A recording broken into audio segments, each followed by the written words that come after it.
Hi hello friends, எல்லோரும் எப்படி இருக்கீங்க? நம்ம இன்றைக்கி உமன்ஸ் ஐபிஎல்லில் எலிமினேட்டர் மேட்ச் பார்க்க போகிறோம். மும்பைக்கும் ஜிஜிக்கும் குஜராத் ஜெயின்ஸுக்கும் உள்ள மேட்சை பற்றி பார்க்கலாம். இன்றைக்கி யார் வின் ஆவாங்க அப்படிங்கிறத பற்றி டீட்டெயிலாக பார்க்கலாம். இன்றைக்கி நைட்டு 7:30 மேட்ச் ஸ்டார்ட் ஆகுது. மேட்ச் ரொம்ப க்ளோஸாக போகும். ஸோ ரெண்டு டீமே டஃப்பு கொடுப்பாங்க. கண்டிப்பாக லாஸ்ட் வர போகும். ஓகே, பிளேயிங் 11s பார்க்கலாம். பிளேயிங் 11ஸை பொறுத்தவரை லாஸ்ட்டு மேட்ச் யாரெல்லாம் இறங்குனாங்களோ அவங்களே தான் இறங்குனாங்க. சேஞ்சஸ் இருக்க வாய்ப்பு இல்லை. ஓகேவா?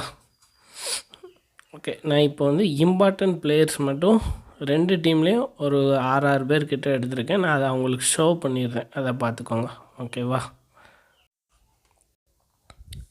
ஓகே, இன்றைக்கி குஜராத் ஜெயின்ட்டில் பெஸ்ட்டு பிளேயர்ஸ் அப்படின்னு பார்த்திங்கன்னா நான் ஒரு 6 பேர் எடுத்திருக்கேன். மொத்தம் இந்த 6 பேர் நல்லா விளையாட அதிக வாய்ப்பு இருக்குது. பி மோனி தான் இப்போ அவங்க டீம் வின் ஆகுறதுக்கு ஒரு இம்பார்ட்டண்ட்டாக ஒரு இதாக இருப்பாங்க. ஸோ அவங்கள வைஸ் கேப்டனாவோ நீங்கள் ஒரு 2 டீம் க்ரியேட் பண்ணிங்கன்னு வச்சுக்கோங்க. அதில் ஒரு டீமில் கண்டிப்பாக கொடுத்துருக்கோங்க. அதுக்கடுத்து எம் சிங்கை பொறுத்தவரை மெயின் விக்கெட்ஸ் எடுக்க அதிக வாய்ப்பு இருக்குது. அதனால் எம் சிங் இன்றைக்கி நிறைய பேர் எடுக்க மாட்டாங்க. ஏன்னா அவங்க ரொம்ப இப்போ ஃபார்மில் இல்லை. ஸோ ஃபுல் ஓவர் கொடுப்பாங்களா அப்படிங்கிறது நிறையா கொஷின் மார்க் வருது. அதுக்கு பதில் ரொட்டேஷன் பிளேயரும் நான் சொல்லியிருக்கேன். என்னென்னா எம் சிங்குக்கு ஓவர் கிடச்சிரும். அந்த ஓவரில் கிளிக் ஆகி 1 இல்லைனா 2 விக்கெட் எடுத்தாங்களோ, இல்லை ஒரு விக்கெட் எடுத்து 1 ரன்னோ 2 ரன்னோ அப்படி கொடுத்து நிப்பாட்டினாங்கன்னா அடுத்து கண்டினியூஸாக ஓவர் போடுவாங்க. ஒரு வேளை ரன் அதிகமாக போயிட்டுனா ஓவர் நிப்பாட்டிடுவாங்க. அதனால் எம் சிங்கை பொறுத்த வரைக்கும் ஒரு ரிஸ்கி பிளேயராக எடுத்துக்கோங்க, டீமில் வச்சுக்கோங்க. இம்பேக்டை க்ரியேட் பண்ண அதிக வாய்ப்பு இருக்குது. அதனால் கண்டிப்பாக அவங்க இருக்கணும். ஆனால் ஓவர் கொடுப்பாங்களா கேப்டன் அப்படிங்கிறது தான் தெரில.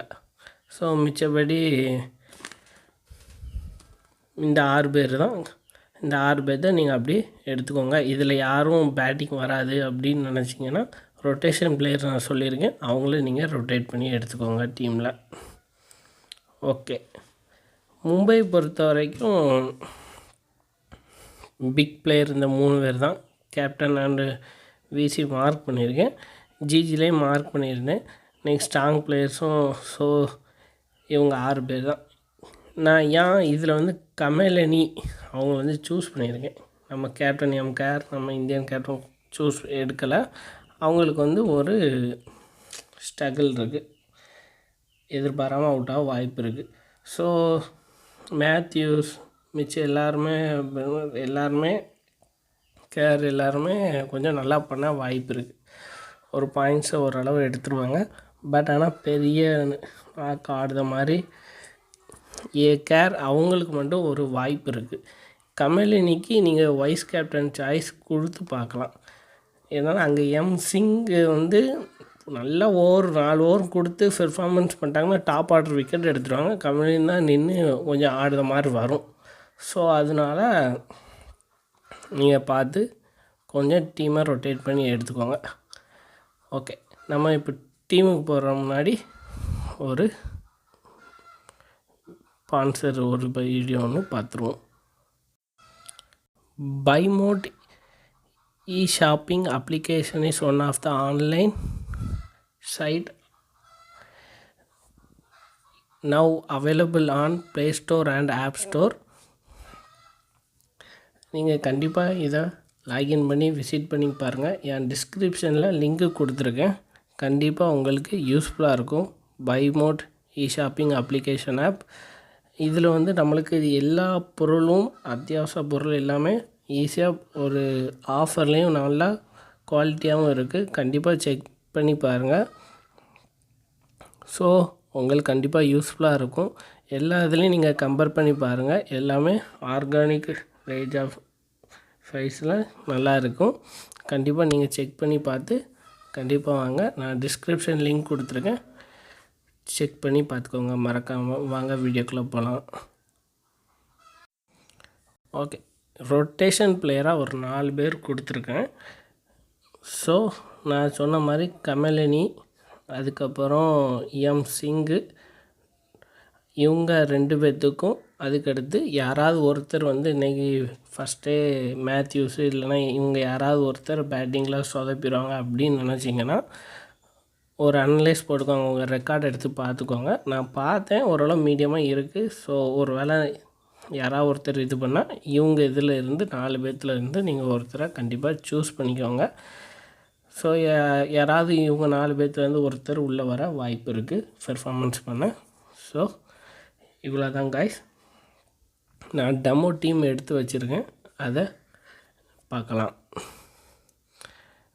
டெமோ டீமை வர நான் வந்து குஜராத் ஜெயிண்ட் வின் பண்ணுற மாதிரி இருந்தால் ஸோ மோனியால் தான் வின் பண்ண சொல்லியிருந்தேன். ஸோ அவங்க ஒரு நல்ல பெர்ஃபார்மன்ஸ் பண்ணியிருந்தாங்கன்னா கண்டிப்பாக அவங்களுக்கு 50+ ரன் அடிப்பாங்க. ஸோ வைஸ் கேப்டன் கொடுத்துருக்கேன், கிராண்டருக்கும் கொடுத்துருக்கேன்.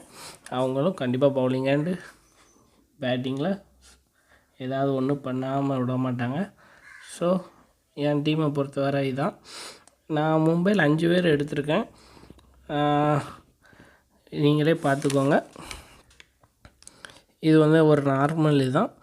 ஒரு பெரிய மேக்ஸிமம் நிறைய பேர் வருவாங்க. பட் ஆனால் சிங் இவங்களும் கௌதமும் மேக்ஸிமம் யாருமே ரொம்ப பிக் பண்ணியிருக்க மாட்டாங்க. ஸோ நீங்கள் அதை இது பண்ணி வரலாம். ஸோ இந்த டீமோட போகலாம். கேப்டன் வைஸ் கேப்டன் உங்களுக்கு கொஞ்சம் சின்ன சேஞ்ச் பண்ணிக்கோங்க. செகண்ட் டீமை பொறுத்தவரை மும்பை ஃபேவர் தான். மும்பைக்கு ஸ்ட்ராங் டீம் தான், பிளேயர்ஸ் எல்லாமே டாப் ஆர்டரு. பட் ஆனால் ஒரு டைம் பொறுத்தவரை கொஞ்சம் இதாக இருக்குது. சிங் இதில் வந்து நான் சிங் எடுத்துருக்க மாட்டேன். ஏன்னா அவங்க வந்து ஒரு ரீசனாக நிறைய மேட்ச்சில் வந்து ஒரு 2 ஓவர் தான் போட்டாங்க, ஃபுல்லாக கம்ப்ளீட் பண்ணல. அதே மாதிரி ஆகிட்டுனா கண்டிப்பாக அவங்களுக்கு பவுலிங் கிடைக்காது, வேறு யாராவது தான் வருவாங்க. ஸோ அதை பொறுத்து நீங்கள் எடுத்துக்கோங்க. மீண்டும் அடுத்த வீடியோவில் காண்போம். நன்றி.